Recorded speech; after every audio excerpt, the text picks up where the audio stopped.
Quero convidar você a abrir sua Bíblia nesse momento, portanto, em Daniel capítulo 4.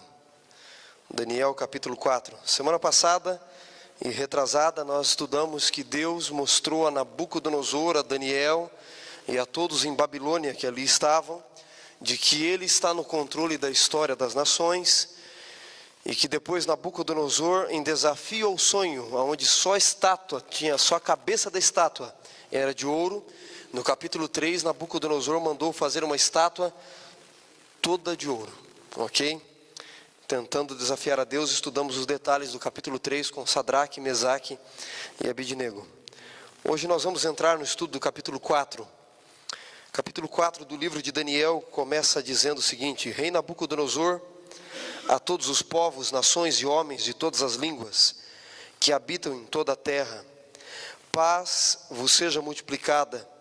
Pareceu-me bem fazer conhecidos os sinais e maravilhas de Deus, que Deus o Altíssimo tem feito para comigo. Quão grandes são os seus sinais e quão poderosas são as suas maravilhas. O seu reino é reino sempiterno e o seu domínio de geração em geração. Verso 4. Eu, Nabucodonosor, estava tranquilo em minha casa e feliz em meu palácio, e tive um sonho que me espantou, e quando estava no meu leito, os pensamentos e as visões da minha cabeça me turbaram. Capítulo 4 do livro de Daniel não foi escrito por Daniel, ele foi escrito por Nabucodonosor, um rei pagão. E o capítulo começa exatamente na primeira pessoa, Rei Nabucodonosor, e no verso 4 ele diz: Eu, Nabucodonosor, estava em meu castelo, no meu leito à noite. Aquele mesmo Nabucodonosor que desafiou o Deus do céu, no capítulo 3 que estudamos semana passada, agora escreve um capítulo inteirinho para dar glórias e honras ao Deus do céu, dizendo que Ele tem o domínio de todas as nações e de geração em geração.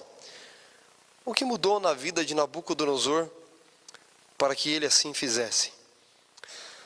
Na verdade, após Sadraque, Mesaque e Abednego terem sido libertos da fornalha e das mãos de Nabucodonosor, e ele ter promulgado um edito para adorarem o Deus de Sadraque, Mesaque e Abednego, ainda assim não foi suficiente para que Nabucodonosor fosse impressionado de uma vez por todas a ser fiel a Deus. Ele, com o passar do tempo, foi se afastando daquilo que havia acontecido, da impressão que toda aquela cena da fornalha causara em seu coração, e ele decidiu se revoltar contra Deus novamente.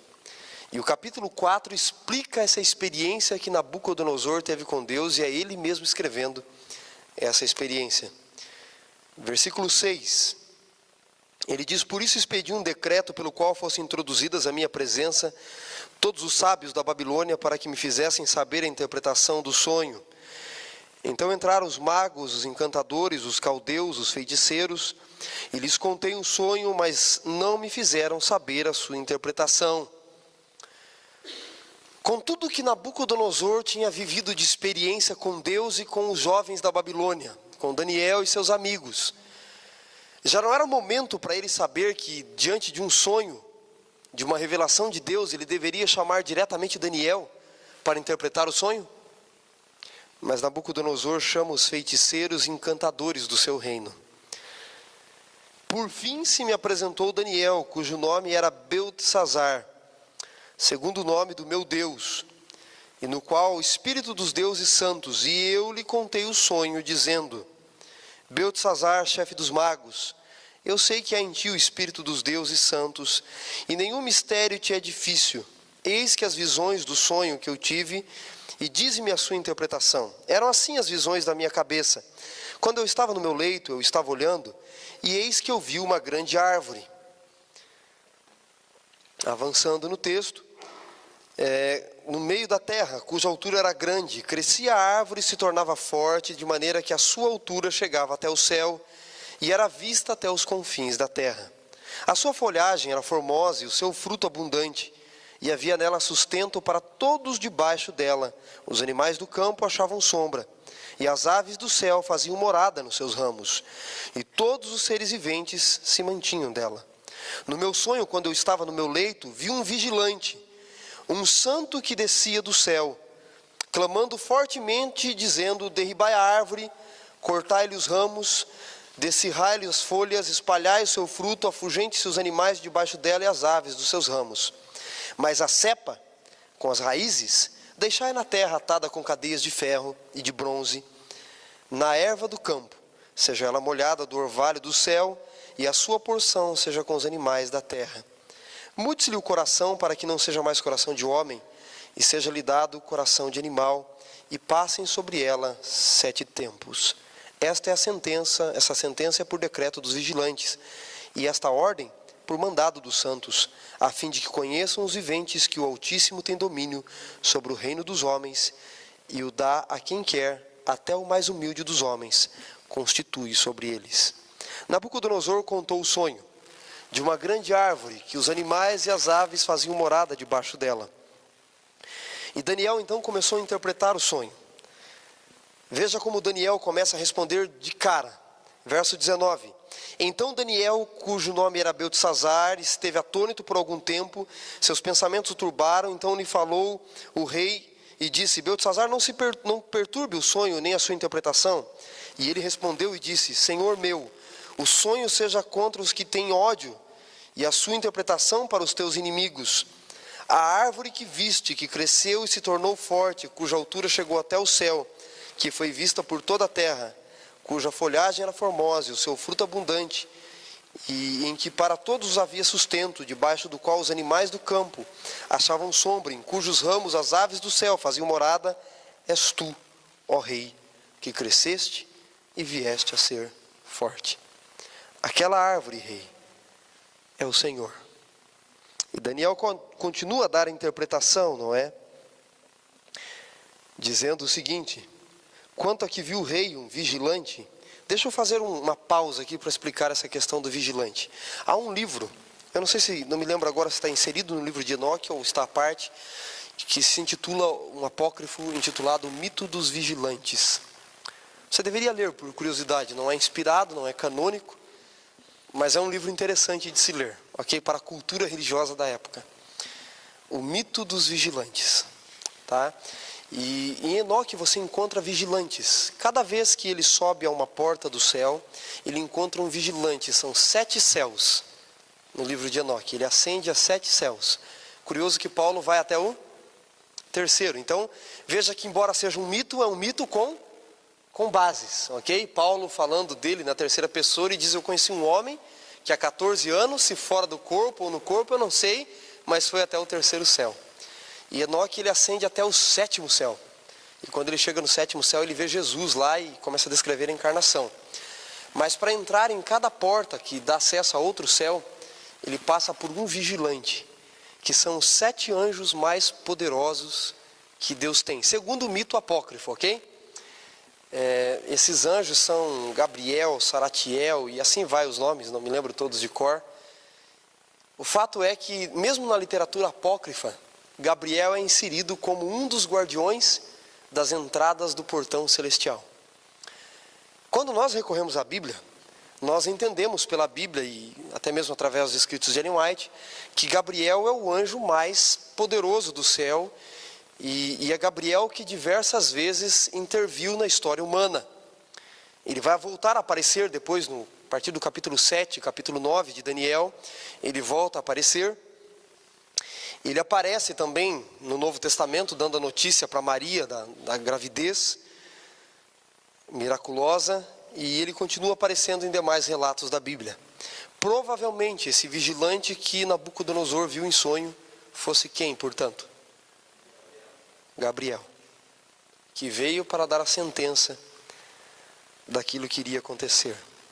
Deus apela ao pecador, Deus o convida a se arrepender, Deus tem misericórdia, Deus deseja salvá-lo, Deus trabalha em favor do pecador, apela ao seu coração, fala através do Espírito Santo, envia seres humanos para falarem. Mas o próprio livro de Hebreus, no capítulo 10, diz que se nós permanecermos desobedientes a Deus, em rebelião depois de recebermos tamanha graça, não restará sacrifício para nós, a não ser fogo vingador. Por muito tempo, Deus falou diretamente a Nabucodonosor, por sonhos e através dos seus servos que estavam em Babilônia. E Nabucodonosor não queria reconhecer. E mais uma vez, antes do juízo se aproximar a Nabucodonosor, Deus lhe deu uma visão nos sonhos da noite e explicou através de Daniel, dizendo: a sentença é contra você. Você é esta árvore e o vigilante está ao seu lado para lhe aplicar o juízo. Verso 24 diz: esta é a interpretação, ó rei.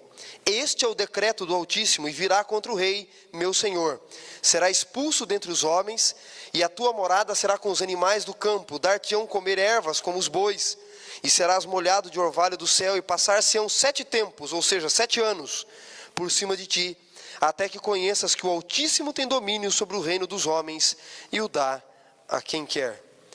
Quanto ao que foi dito, que deixaste a cepa da árvore com as suas raízes, o teu reino tornará a ser teu, depois que tiveres conhecido que o céu domina. Portanto, ó rei, aceita o meu conselho, e põe termo pela justiça em teus pecados e em tuas iniquidades, usando de misericórdia para com os pobres, e talvez se prolongue a tua tranquilidade. Todas essas coisas sobrevieram ao rei Nabucodonosor. Verso 29. 1 ano depois, 12 meses depois, deixa eu voltar o slide ali. Nabucodonosor passeava pelo seu castelo, pelos jardins suspensos da Babilônia. E ele olha a glória de Babilônia. Diante dele, o templo de Marduk, o principal deus da Babilônia. O rio Eufrates que dava sustento à cidade. E Nabucodonosor, então, ele diz no verso 30, não é esta Babilônia que eu edifiquei com minhas próprias mãos para minha glória e para a minha majestade. E o que acontece? Verso 31, falava ainda o rei, quando desceu uma voz do céu: a ti se diz, ó rei Nabucodonosor, passou o reino de ti. Deixa eu tirar algumas lições aqui para nós, porque o texto é bem claro, ele se autoexplica, como vocês estão vendo. Algumas lições desse episódio da vida de Nabucodonosor. Vou ter que me deter mais nisso, até por causa do nosso tempo. Existe hoje ainda em nossos dias situações na nossa vida, homens como Nabucodonosor, que não reconhecem que o Altíssimo governa. E por vezes nós também temos a chamada síndrome de Nabucodonosor. Eu não sei se outros já falaram disso, mas eu chamo de a síndrome de Nabucodonosor. Ela é a síndrome de pequenos homens com grandes poderes. A síndrome de Nabucodonosor. Pequenos homens com grandes poderes. Dizem por aí que o poder corrompe. E dizem que se você quer conhecer um homem, você tem que dar poder a ele. Particularmente, eu não acho que o poder corrompe. Eu acho que o medo de perdê-lo é que corrompe. Porque poder, ele existe para ser dado a alguns e existe para ser usado. E eu penso que nós deveríamos ser muito sábios com o poder. Todos nós temos poder em alguma classe da sociedade que nos cerca. Algumas vezes, queremos exercer de maneira errada esse poder. Talvez a mentalidade evolucionista que atinge a sociedade faça isso, a sobrevivência do mais forte. Um homem que é humilhado pelo teu chefe, que é perseguido pelo seu chefe, ele chega em casa e ele quer mostrar quem é que manda, quem é que tem poder, quem é que tem força. Aqui mando eu, dizem maridos por aí. Ou em alguns casos, a esposa. Quem manda nessa casa sou eu. E alguns homens dizem, mas o homem é a cabeça. A mulher diz, eu sou o pescoço. Você vai para onde eu quiser. Em casa é mais ou menos assim, estou dando um testemunho pessoal.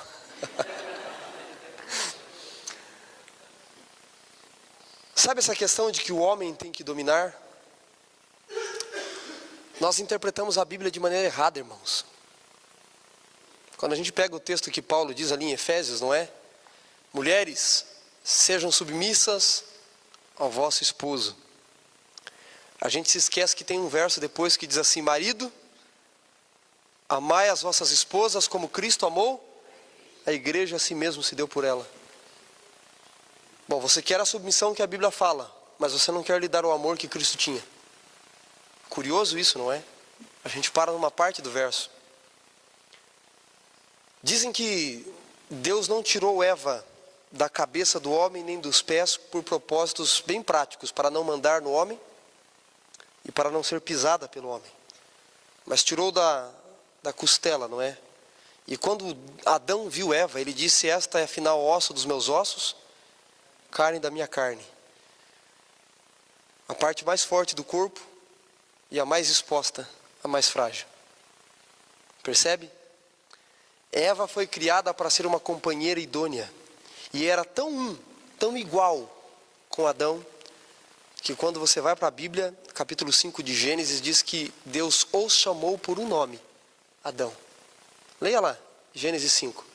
Esta é a genealogia do homem no dia em que Deus o criou, macho e fêmea. Esse texto é muito importante, né? Macho e fêmea, nos dias de hoje, né? Isso é importante. Os criou, não foi macho e macho, nem fêmea e fêmea. Macho e fêmea, homem e mulher os criou, os abençoou e os chamou pelo nome de Adão. Um só nome, tão igual eles deveriam ser. Mas hoje a mentalidade evolucionista diz que o mais forte tem que dominar e o outro tem que obedecer. Não precisa ser só a síndrome de Nabucodonosor no nosso lar. A síndrome de Nabucodonosor pode ocorrer dentro do nosso trabalho, onde temos pessoas por vezes subordinadas a nós, e nós temos que mostrar quem manda, quem é que tem o poder, quem é que deve obedecer ali, porque eu mando. A história está cheia de tristes casos de homens que assim fizeram. Quando assumiram o poder, se deixaram corromper pelo medo de perdê-lo. Pequenos homens com grandes poderes. Esse é um grande problema. Nabucodonosor não reconheceu quem ele era. Lembra do sermão de ontem? Lasca da rocha. Eis a Babilônia que eu construí para a minha glória. Nos esquecemos quem somos, a quem pertence toda a autoridade, todo o poder, e a quem deveríamos imitar e nos submeter a ele. Que aquele que tem poder para mandar do jeito que bem quisesse, se subordinou ao amor, à lei do amor, e não aceitava obediência senão pelo amor.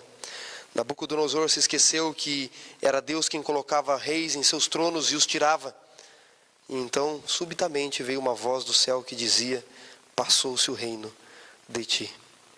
Versículo 34, mas no fim daqueles dias, eu, Nabucodonosor, levantei os olhos ao céu. E diz o texto: tornou-me a vir entendimento, e bendisse o Altíssimo, e louvei, e glorifiquei ao que vive para sempre, cujo domínio é sempre eterno, e cujo reino é de geração em geração. Nós não sabemos ao certo qual foi a doença de Nabucodonosor para ele viver entre os animais 7 anos. Há hoje uma doença muito parecida que se chama licantropia, homens que pensam ser uma espécie de lobos ou animais de classes parecidas. Não sabemos ao certo qual foi a doença, mas essa licantropia, ela pode ser um indício do que tem acontecido com Nabucodonosor. Mas por mais que Deus permita que o juízo venha a nós, Deus ainda quer nos salvar. Ao final daqueles tempos, Nabucodonosor reconheceu que Deus era o Altíssimo, que vivia para todo sempre. E verso 35 diz: todos os moradores da terra são por eles reputados em nada. Aliás, no texto de Isaías, ontem nós vimos que diante de Deus nós somos menos do que o nada. E Nabucodonosor reconhece isso aqui. Por todos diante dele são reputados por nada. E ele diz, verso 37, agora pois, eu, Nabucodonosor, louvo, exalto, glorifico ao Rei do céu, porque todas as suas obras são verdadeiras, e os seus caminhos justos, e pode humilhar aos que andam na soberba. Este é o último relato que nós temos no livro de Daniel, de Nabucodonosor. As últimas palavras de Nabucodonosor no livro de Daniel, a última vez que ele aparece dando glórias ao Deus Altíssimo. O rei de toda a terra na época, pagão, aceitou o Deus Altíssimo. E por essas últimas palavras de Nabucodonosor, nós entendemos que quando você e eu chegarmos no céu, entre muitos que vamos ver lá, nós iremos encontrar Nabucodonosor, o rei da Babilônia. A obra de Deus, a graça de Cristo foi capaz de alcançar um rei pagão. O que não pode Deus fazer com a sua graça na minha e na sua vida? Talvez você tenha entrado hoje aqui dizendo: pastor, o senhor não conhece a minha vida. O senhor não sabe quantas vezes eu prometi abandonar o pecado e já pequei. O senhor não sabe quantas vezes eu errei. Se o senhor soubesse o que é a minha vida, os pensamentos que passam pela minha mente, as atitudes que eu cometi, as coisas que eu falei, o que eu já fiz. É verdade, eu não conheço a sua vida. Eu não conheço seus pecados e nem quero conhecer.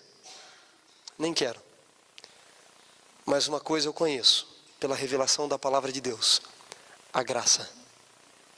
A graça é infinita. A graça é infinita. No sentido de que não há pecado maior do que a graça. A graça só não pode agir na vida daquele que não quer, que é o que nós reconhecemos como pecado contra o Espírito Santo. Mas a graça de Deus é maior do que todos os meus erros, do que todos os seus erros. É óbvio que nós não podemos brincar com isso, isso é claro. Mas olha até onde Deus foi para alcançar Nabucodonosor. Quase que podemos lembrar das palavras de Davi no Salmo 139, não é? Para onde fugirei da tua presença? Até o último instante, Deus trabalhou na vida de Nabucodonosor. E as últimas palavras que contemplamos de Nabucodonosor no livro de Daniel são palavras de salvação. Dos 12 capítulos em Daniel, 4 deles são dedicados à salvação de Nabucodonosor. E Deus termina vitorioso. Quando introduzo o capítulo 5, eu tenho planos de falar do capítulo 5 rapidinho. Vocês suportam uns 10 minutinhos ainda? Quando se introduz o capítulo 5, Nabucodonosor não vai mais aparecer. Daqui até o final do livro, esqueçam Nabucodonosor. Ele vai ser relembrado, mas ele mesmo já não aparece mais. Por que ele não aparece mais? Por que é que Nabucodonosor não aparece mais no livro? Morreu, ok? Já era. Seu filho, Nabopolassar, assume o poder. Tá aí bons nomes para você colocar nos seus filhos, né? Nabucodonosor, Nabopolassar, Beltesazar. Tem boas sugestões. E quando nós introduzimos o capítulo 5, agora eu vou fazer um resumo para você do capítulo 5, quem aparece no poder é um rei chamado rei Beltesazar. Não é Beltesazar que é o nome de Daniel, ok? Beltesazar. Esse Beltesazar, na verdade, ele não era bem o rei. Ele era filho do rei. Ele era o segundo no comando, vai ficar claro daqui a pouco. Mas como seu pai tinha saído numa batalha, ele teve que ficar no comando da Babilônia. O relato do capítulo 5 do livro de Daniel ocorre mais ou menos por volta do ano 539 a.C. Ok? Nabucodonosor já tinha morrido fazia um bom tempo. Seu filho havia assumido o poder. E o seu neto estava agora como segundo no comando. Esse Beltesazar, ele conhecia toda a história de Daniel e seus amigos em Babilônia. Esse Beltesazar, ele conhecia toda a história do Deus Altíssimo trabalhando na vida do seu avô. Não obstante a tudo isso, ele dá uma grande festa e diz o versículo 3, que trouxeram, por ordem do rei, os utensílios de ouro que foram tirados do templo da casa de Deus, que estava em Jerusalém, e beberam neles o rei, os seus grandes, as mulheres e concubinas. Beberam vinho e deram louvores aos deuses de ouro, de prata e de bronze e de ferro, de madeira e de pedra. Irmãos, atentem esse verso 4. Babilônia tinha costume de fazer deuses de ouro, de prata, de bronze, de ferro e de barro. Aonde você encontra esses elementos? Você entende um pouquinho melhor porque Deus se revelou a Nabucodonosor com esses elementos na estátua? Eram os deuses da Babilônia que eram representados também por esses elementos. Aqui um outro indício de um significado maior ainda da estátua, ok? Verso 5, no mesmo instante apareceram os dedos de mão de homem e escreviam de fronte do candeeiro, na caiadura da parede do palácio real. O rei via os dedos que estavam escrevendo. Mudou-lhe o semblante, os seus pensamentos turbaram, as juntas dos seus lombos se relaxaram, e seus joelhos batiam um no outro. e o rei ordenou em alta voz que se introduzissem os encantadores, os caldeus, os feiticeiros, mas eles não conseguem interpretar o que estava ali. Os magos da Babilônia, todas as vezes que aparecem no livro de Daniel, são um fracasso. Às vezes nós queremos constituir a nossa sorte, o nosso futuro, em coisas deste mundo. Outro dia alguém me perguntou o seguinte: pastor, a gente pode jogar na Mega Sena? E eu brinquei com eles que acontecem algumas coisas na vida da gente que a gente não entende, né? Estávamos num contexto de conversa, eu comecei a brincar, conversas ali da escola com os funcionários, que você fica meio pensativo em algumas situações da vida. Eu vivi uma época do meu ministério que quem eu ia visitar morria. Se você tiver alguém que você não goste, é só pedir para eu fazer uma visita, não é? Não, mas é sério, eu ia visitar a pessoa, ela morria. Fiz uma semana de oração, uma mulher chegou para mim e disse assim: pastor, meu pai está de cama há 50 anos, ele tem quase 100 anos. E desde os 50 ele não anda e não enxerga. E cada vez vai piorando. O senhor pode fazer uma visita para ele? Fui visitar, no outro dia o homem morreu. Aí estava no evangelismo, uma época com um amigo meu, que é pastor aqui da Associação Paulista do Vale. E trabalhamos com uma família ali, pai, mãe e o filho. Fizemos um apelo a eles, para que aceitassem a Jesus, porque nós não sabemos do amanhã, vai que você morre amanhã, né? E eles assim, vamos pensar e coisa e tal. Isso era, acho que uma terça-feira. Na quarta-feira o menino teve uma overdose, era um viciado, né? Teve uma overdose, morreu. Na quinta-feira, na sexta-feira, no velório dele, o pai teve um infarto, morreu. Na outra semana fomos visitar, só estava a mãe. Aí você fica mais pensativo, reflexivo, não é? Depois, na outra igreja que eu trabalhava, tinha uma irmã da igreja doente no hospital, lutando muitos anos com a saúde. Fui visitá-la numa quarta-feira, na madrugada de quarta para quinta, morreu. Eu fiquei assim pensativo, não é? Meu Deus, o que está acontecendo? Ainda em Cotia, um dia o ancião da igreja falou: pastor, eu dou estudo bíblico para uma mulher, fulana de tal. E assim, ela já foi adventista, mas está fora da igreja há muitos anos. Já dei muitos estudos, já acabei estudo, comecei outros, e ela não toma decisão. O senhor não podia fazer um apelo lá junto? Falei, vamos lá. Fui no sábado à tarde, fiz um breve resumo dos estudos com a mulher e fiz um apelo para ela: aceite a Cristo.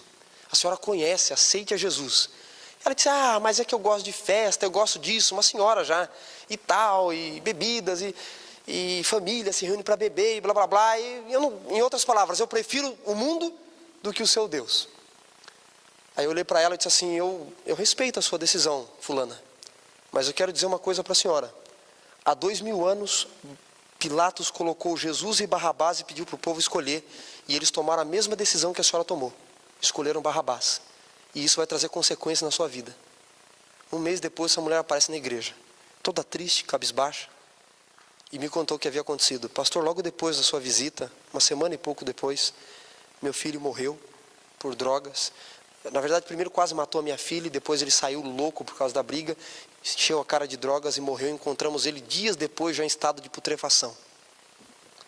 E eu não me esqueci das suas palavras: escolher a Barrabás traz consequências. E aí uma vez eu estava na escola de Cotia, contando essas questões para o pessoal lá.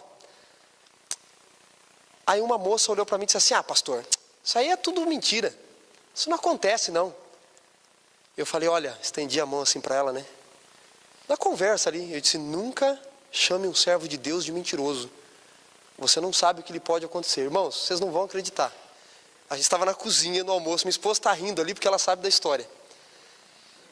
Essa eu posso falar, professora Magali.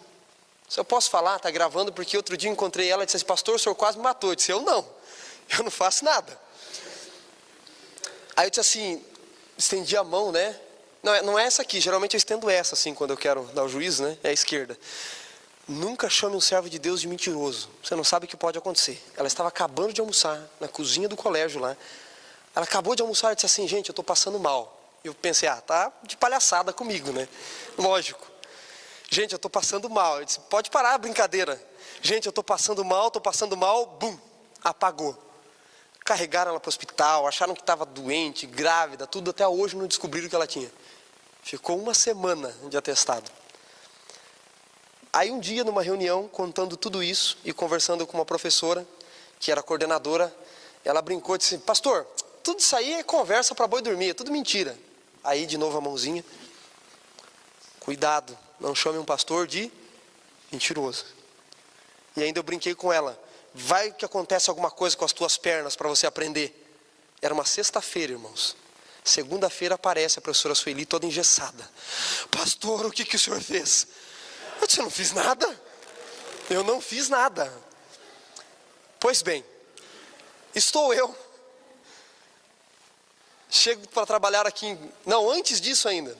Só para não contar só desgraça, né? Estou eu almoçando com alguns irmãos da igreja, lá em Cotia ainda, contando toda essa história e etc. No meio dessa história, alguém diz assim, você não devia parar de jogar praga, não sei o quê, e criar coragem logo, e ter filhos, e blá, blá, blá.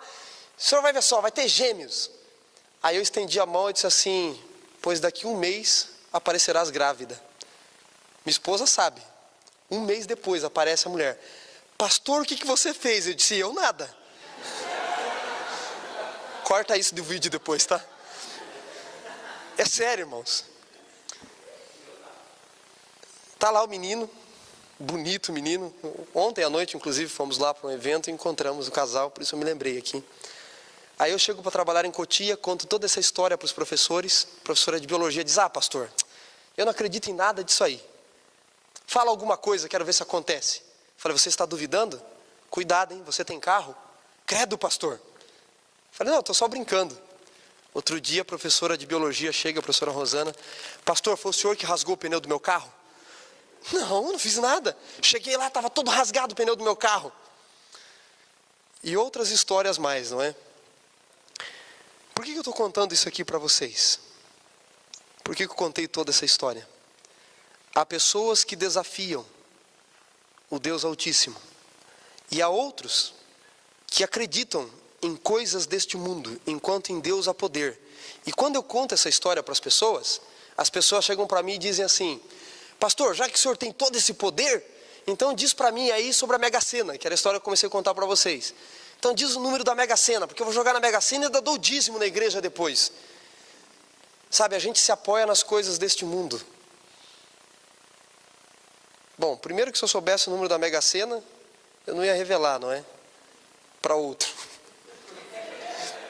Segundo que eu não creio que um servo de Deus tem que ganhar a vida roubando do outro, porque são jogos de azar. Por isso que nós não jogamos. Você está tirando do outro. São jogos onde a maioria perde para um e os outros que administram ganhar. Os homens não conseguem reconhecer que Deus está no comando. Belsazar, mesmo sabendo de todas as histórias que já haviam acontecido, o que ele faz? Desafia o Deus Altíssimo.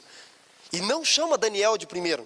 E se você ler o resto do texto, é a rainha mãe que conhece a história e manda chamar Daniel. Quando Daniel entra na sala, ele interpreta o sonho e ele diz na parede a inscrição que ali estava Menemene, Ufarsim e Tekel. Daniel ainda no capítulo 5, acompanha a leitura comigo. Quando introduzem Daniel no capítulo 5. A partir do versículo 17, Daniel respondeu e disse na presença do rei, que teus presentes fiquem contigo, dá os teus prêmios a outros, todavia direi a interpretação. Verso 18, ó rei, o Deus Altíssimo deu a Nabucodonosor teu pai o reino, a grandeza, a glória e a majestade.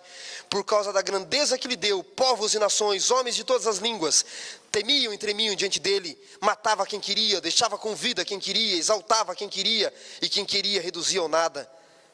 Quando, porém, se elevou o seu coração, o seu espírito, veja que está linkado com o capítulo 4, se tornou soberbo e arrogante, foi derribado do trono real, foi expulso, diz o verso 21, dentre os filhos dos homens. Verso 22, tu, Belsazar, que és seu filho, nós sabemos que é neto, mas eles chamavam por filho, não humilhaste o teu coração, ainda que sabias de tudo. Por que os homens, mesmo sabendo dos poderes que Deus tem, ou do poder que Deus tem, preferem buscar a sorte neste mundo, nos deuses deste mundo, nas coisas deste mundo? Você sabia de tudo e não quis. Então, verso 24, da parte dele foi enviada aquela mão que traçou esta escritura. Esta, pois, é a escritura que se traçou, Mene, Tekel, Parsim. E esta é a interpretação, Mene, contou Deus o teu reino e deu cabo dele. Tequel, pesado foste na balança e achado em falta. Pérez, dividido foi o teu reino e dado aos medos e aos persas.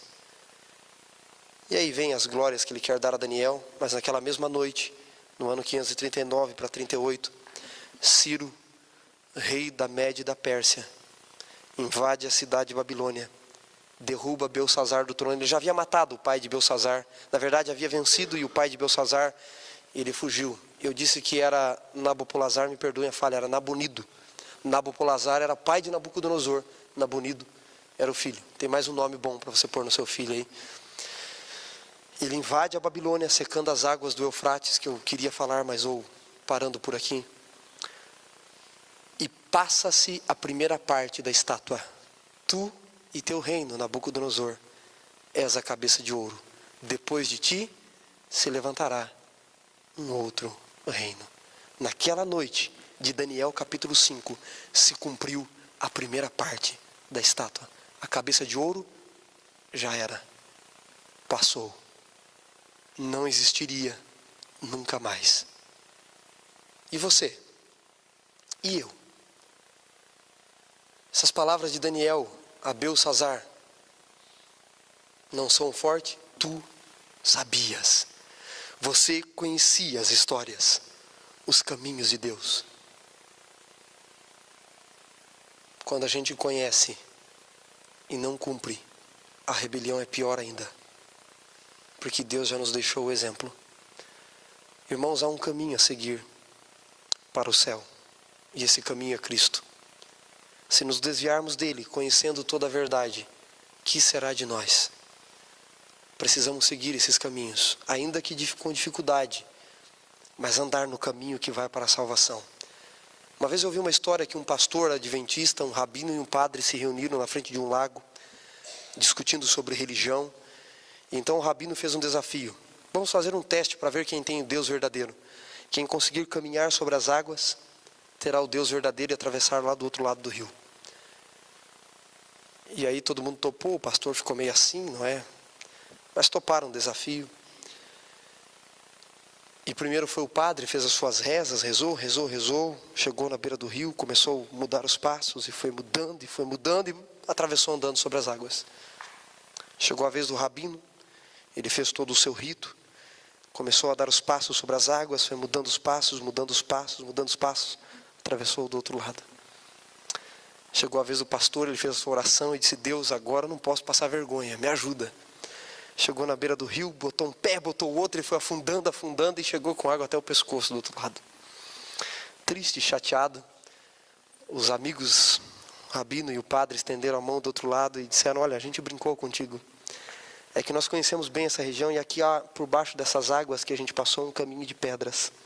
Machuca um pouco os pés, é difícil de andar, mas nós já conhecíamos o caminho das pedras. Por isso conseguimos chegar até aqui. Você tem que conhecer o caminho das pedras. Se você se desvia dele, você afunda. Qual é o caminho a seguir? Belsassar sabia, mas não seguiu.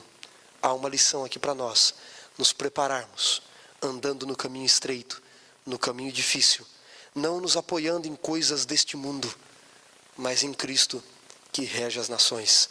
A partir da semana que vem, nós vamos passar rápido por Daniel na cova dos leões, e eu vou introduzir as profecias mais fortes de Daniel, que começam a partir do capítulo 7. Não perca, senão você não vai acompanhar o capítulo 11 e 12, que são os mais difíceis depois. E o 9 também, com a profecia das 70 semanas. Mas aqui está a lição. Nabucodonosor aprendeu a andar pelo caminho das pedras, a vereda estreita. Belsassar não. 2 reis, com o mesmo poder praticamente do reino naquela época, que tiveram destinos diferentes. Capítulo 4 e capítulo 5 mostra 2 reis que eram pagãos, mas que um se entregou e o outro não.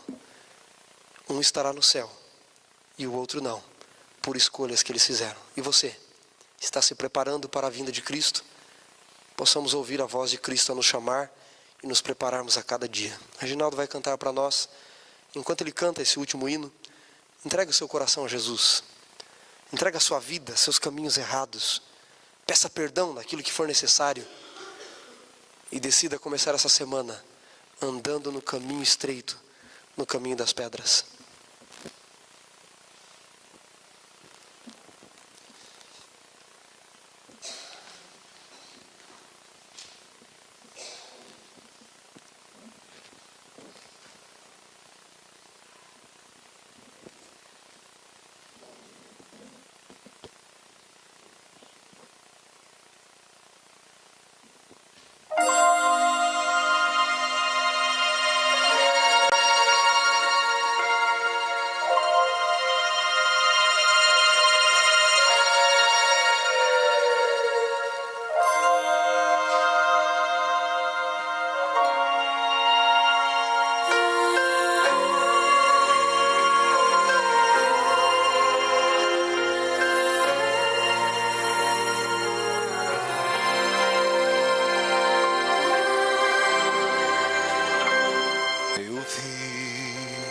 O céu se abrir, se cumpriu a palavra. Jesus por entre nuvens e anjos no céu, e ao erguer sua voz pude ouvir seu chamado, reunindo-nos assim para uma vida sem fim. Cristo vem, posso ouvir Ele está muito perto, posso ver, fim da história é feliz seu final. Cristo vem, a vitória lá na cruz, esta é certa, vi seu sangue verter todo o mal.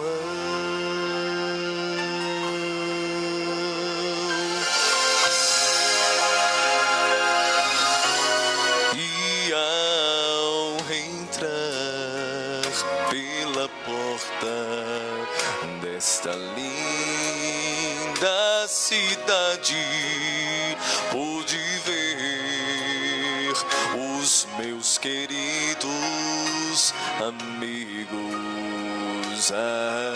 ali, ver que pais e seus filhos separados pela morte abraçavam-se ali.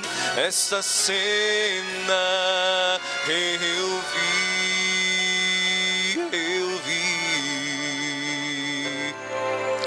um silêncio então se fez, Cristo a nós falaria, mostrando a redenção final estampada em suas mãos de Deus, nosso Pai, e Jesus se abraçarem, e o Santo Espírito ouvi dizer: juntos vamos viver. Cristo vem, posso ouvir, Ele está muito perto, posso ver, fim da história é feliz seu final. Cristo vem, a vitória na cruz, essa é certa, vi seu sangue vencer todo o mal. Posso ver, posso ouvir, é Jesus,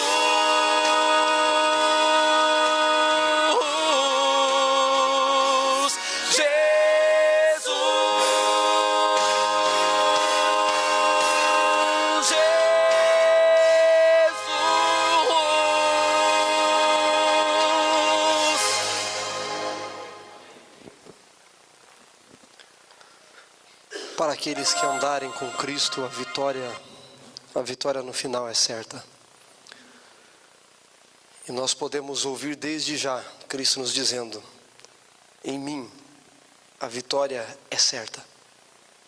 Você está do lado vencedor.